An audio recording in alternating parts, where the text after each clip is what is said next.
Guys हम एक ऐसी पर्सनालिटी से जुड़े फैक्ट्स को अभी डिस्कस करने वाले हैं जिनसे हमें हमेशा इंस्पिरेशन मिलती है। नेताजी सुभाष चंद्र बोस जी के बारे में हम लोग डिस्कस करेंगे गाइज।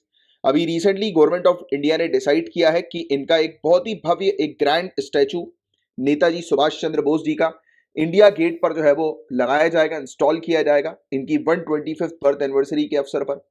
तो ये डिसीजन हम लोग को देखने को मिला गवर्नमेंट ऑफ इंडिया का।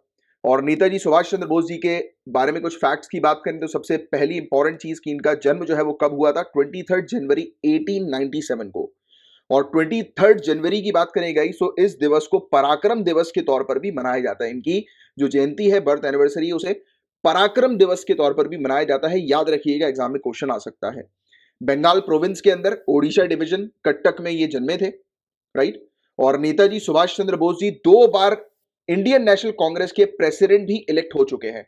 कभी कभी ये वाला क्वेश्चन भी डायरेक्ट आता है कि बताइए 1938 में या 1939 में इंडियन नेशनल कांग्रेस के प्रेसिडेंट कौन थे। तो आपको ध्यान में रखना है नेताजी सुभाष चंद्र बोस जी। 1938 में हरिपुर सेशन के दौरान और 1939 में त्रिपुरी सेशन के दौरान। तो ये पॉइंट ध्यान में रखिएगा। हालांकि बाद में जाकर इन्होंने कांग्रेस से रिजाइन कर दिया था 1939 में, राइट। और इन्होंने कांग्रेस के भीतर ही, कांग्रेस के अंदर ही अखिल भारतीय फॉरवर्ड ब्लॉक का गठन किया था। तो ये चीज आप ध्यान में रखिएगा।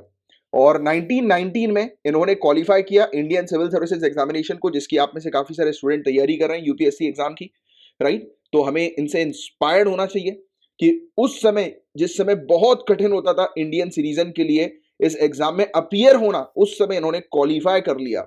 Highly intelligent personality. और बताया यह भी जाता है, इनसे जुड़ी एक कहानी है कि इनका एक पेपर बिगड़ गया था और पेपर बिगड़ने के बावजूद भी 4th रैंक इन्होंने हासिल करी थी, राइट। और बाद में जाके हालांकि इंडियन सिविल सर्विसेज से इन्होंने रिजाइन कर दिया था क्योंकि इनका एज सच इंटरेस्ट था नहीं। वो तो इनके पेरेंट्स चाहते थे, स्पेशली इनके फादर चाहते थे, तो दैट्स वाई ये सर्विस में जो एंटर हुए, इन्होंने क्वालिफाई किया, बट वो उन्होंने बाद में जाकर रिजाइन कर दिया। और विवेकानंद जी को ये अपना आध्यात्मिक गुरु मानते थे, स्पिरिचुअल गुरु मानते थे। और चित्तरंजन दास जी उनके राजनीतिक गुरु थे, उनके मेंटर थे, पॉलिटिकल मेंटर। तो ये कुछ पॉइंट्स आपको थोड़ा सा ध्यान में रखना है गाइस। तो ये बात करी हमने नेताजी सुभाष चंद्र बोस जी से रिलेटेड कुछ फैक्ट्स की, बट आजाद हिंद गवर्नमेंट के बारे में भी आपको एक अंडरस्टैंडिंग होनी चाहिए। इससे रिलेटेड भी डायरेक्ट क्वेश्चन पूछे जा सकते हैं। तो आपको बता दूं गाइस, जैसे कि आप जानते हैं हमारा जो अंडमान एंड निकोबार आइलैंड है, तो सेकेंड वर्ल्ड वॉर के दौरान जापान ने इस आइलैंड पर अपना कब्जा कर लिया था। बट जापान ने इस आइलैंड को, अंडमान एंड निकोबार आइलैंड को, आजाद हिंद गवर्नमेंट को हैंड ओवर कर दिया था। तो ये फैक्ट आप थोड़ा सा ध्यान में रखिए कि अंडमान एंड निकोबार आइलैंड पर जापान ने अपना कंट्रोल कर दिया था। बाद में जाकर आजाद हिंद गवर्नमेंट जो थी उसको जो है वो हैंड ओवर कर दिया जापान ने इस आइलैंड को। और 1943, ये ईयर आप थोड़ा सा ध्यान में रखिएगा, 1943। इस ईयर में बताया जाता है कि नेताजी सुभाष चंद्र बोस ने जापानी कब्जे वाले सिंगापुर में आजाद हिंद की अस्थायी सरकार के गठन की घोषणा की थी। इन्होंने अनाउंसमेंट कर दिया था कि एक प्रोविंशियल गवर्नमेंट आजाद हिंद की जो है वो स्टैब्लिश होगी। और ये जो इन्होंने जो घोषणा करी थी ये सिंगापुर से करी थी। कभी कभी डायरेक्ट क्वेश्चन ये भी बन सकता है कि आजाद हिंद गवर्नमेंट की यानी कि सरकार की घोषणा जो है, प्रोविंशियल गवर्नमेंट की जो घोषणा है, अस्थायी सरकार की जो घोषणा है, वो नेताजी सुभाष चंद्र बोस जी ने कहां से करी थी, कब करी थी। तो 1943 में करी थी ऑक्यूपाइड सिंगापुर से, यानी कि जापान का कंट्रोल था सिंगापुर के ऊपर, तो उस जगह से जो है वो उन्होंने ये घोषणा करी थी। तो ये वाला फैक्ट थोड़ा सा आप ध्यान में रखिएगा। और ये जो गवर्नमेंट थी इसे अर्जी हुकूमत ए आजाद हिंद के नाम से जाना जाता था और इसे सपोर्ट करती थी एक्सिस पावर, राइट। मतलब कि जापान, जर्मनी, इटली और एक्सिस पावर्स की जो अलाइज फ्रेंडली कंट्रीज थी वो इसे सपोर्ट करती थी। और बाद में चल के इन्होंने गाइस एक स्ट्रगल भी लॉन्च किया ब्रिटिश रूल के अगेंस्ट। आप लोग जानते हैं गाइस कि ब्रिटिश रूल के अगेंस्ट इन्होंने इंडिया से बाहर रहकर स्ट्रगल जो है वो किया। मतलब कि एक प्रकार से इन्होंने जो भी इंडियंस जो थे, जो अलग अलग कंट्रीज में, अब्रॉड में रह रहे थे, तो उनको इन्होंने इकट्ठा करना शुरू किया कि देश के लिए लड़ने के लिए उनको इन्होंने मोटिवेट किया कि आप भले ही देश से दूर हो, आप भले ही देश में अभी नहीं रह रहे हो, दूसरी कंट्री में रह रहे हो, बट आपका देश इंडिया है। आपको वहां पर जो एक्सप्लॉइटेशन हो रहा है ब्रिटिशर्स का, तो आपको उसके लिए यूनाइट होना पड़ेगा, एकजुट होना पड़ेगा। तो इस प्रकार से मोटिवेट किया उन्होंने भारी मात्रा में लोगों को, इंडिविजुअल को, सिविलियंस को, जो दूसरी कंट्री में रह रहे थे, जो इंडियंस थे जो कि दूसरी कंट्री में रह रहे थे, राइट। तो ये चीज यहां पर बताई जाती है। और इसके अलावा कौन लोग थे इस प्रोविंशियल गवर्नमेंट के पार्ट, जो अस्थायी सरकार जो बनाई थी नेताजी सुभाष चंद्र बोस जी ने, तो इस गवर्नमेंट के पार्ट कौन थे, यानी कि कौन लोग इसके मतलब अंडर आते थे।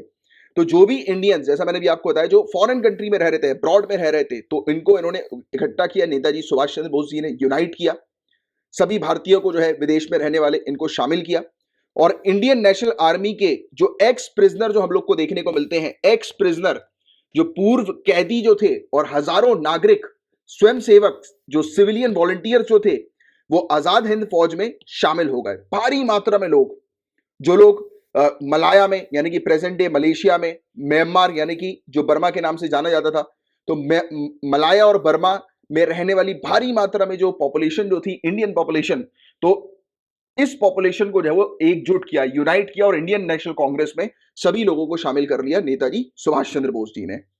और इनकी प्रोविंशियल गवर्नमेंट के under Netaji Subhash Chandra Bose ji head of state थे, प्राइम मिनिस्टर थे, और मिनिस्टर फॉर वॉर थे, और फॉरेन अफेयर्स मिनिस्टर थे। तो सुभाष चंद्र बोस जी राज्य के प्रमुख, प्रधानमंत्री, युद्ध और विदेशी मामलों के मंत्री का कार्यभार इन्होंने संभाला था। तो ये पॉइंट आप थोड़ा सा ध्यान में रखना। और कैप्टन लक्ष्मी जी जो थी, वो वुमेन्स ऑर्गेनाइजेशन की हेड थी, महिलाओं के संगठन का नेतृत्व किया था कैप्टन लक्ष्मी जी ने। और साथ ही साथ S.A. अय्यर जी जो थे, वो पब्लिसिटी और प्रोपोगंडा विंग के हेड थे, राइट। और रिवोल्यूशनरी लीडर रास बिहारी बोस को सुप्रीम एडवाइजर का पद जो है वो दिया था। तो कुछ चीज आपको ध्यान में रखनी कि नेताजी सुभाष चंद्र बोस जी की जो गवर्नमेंट थी, प्रोविंशियल गवर्नमेंट, तो वो जो गवर्नमेंट थी उसके कौन कौन मेंबर्स थे, तो S.A. अय्यर, कैप्टन लक्ष्मी, रास बिहारी बोस, राइट। तो ये सब थोड़ा सा आपको थोड़ा ध्यान में रखना है, कभी कभी प्रीलिम्स में ऐसी चीजें जो है वो अक्सर पूछ ली जाती है। इसके अलावा सुभाष चंद्र बोस जी का एक पुरस्कार भी है, आपदा प्रबंधन पुरस्कार। नाम से ही आपको समझ में आ जाना चाहिए, आपदा प्रबंधन पुरस्कार, डिजास्टर मैनेजमेंट को लेकर ये अवार्ड हम लोग को देखने को मिलता है। तो जो भी इंडिविजुअल या जो भी इंस्टीट्यूशन हमारी कंट्री के अंदर डिजास्टर मैनेजमेंट की फील्ड में अपना कंट्रीब्यूशन देते हैं, अपना योगदान देते हैं, तो उनको सुभाष चंद्र बोस आपदा प्रबंधन पुरस्कार से सम्मानित किया जाता है। और हर साल ये पुरस्कार जो है वो डिस्ट्रीब्यूट किया जाता है 23 जनवरी को, इनकी बर्थ एनिवर्सरी के अवसर पर, पराक्रम दिवस के अवसर पर। और इस प्राइज में अगर कोई इंस्टीट्यूशन इन्वॉल्व रहता है, संगठन इन्वॉल्व रहती है, तो उसको, या संस्था इन्वॉल्व रहती है, तो उसको 51 लाख रुपए का कैश प्राइज दिया जाता है। बट अगर कोई इंडिविजुअल है जो डिजास्टर मैनेजमेंट की फील्ड में जिसका कॉन्ट्रीब्यूशन होता है, तो उसे 5 लाख रुपए का पुरस्कार और सर्टिफिकेट जो है वो दिया जाता है। ठीक है, तो ये चीज है जिसके बारे में आप लोग को थोड़ी सी जानकारी होनी चाहिए। तो हमने सुभाष चंद्र बोस आपदा प्रबंधन पुरस्कार के बारे में डिस्कस किया, हमने अर्जी हुकूमत ए आजाद हिंद या फिर आजाद हिंद गवर्नमेंट के बारे में डिस्कस किया, एंड हमने नेताजी सुभाष चंद्र बोस जी के काफी सारे फैक्ट्स जो है वो जाने, और अभी ये टॉपिक जो न्यूज में था तो उसके बारे में हमने डिस्कस किया। तो इसी के साथ ये पूरे पॉइंट्स जो है वो अच्छे से मैंने आप लोग को बताए हैं, इसको ध्यान में रखिएगा। ये पूरे पॉइंट्स से रिलेटेड एग्जाम में क्वेश्चन बन सकता है, इवन इन पॉइंट्स का आप उपयोग मेंस के आंसर को बनाने में भी कर सकते हैं।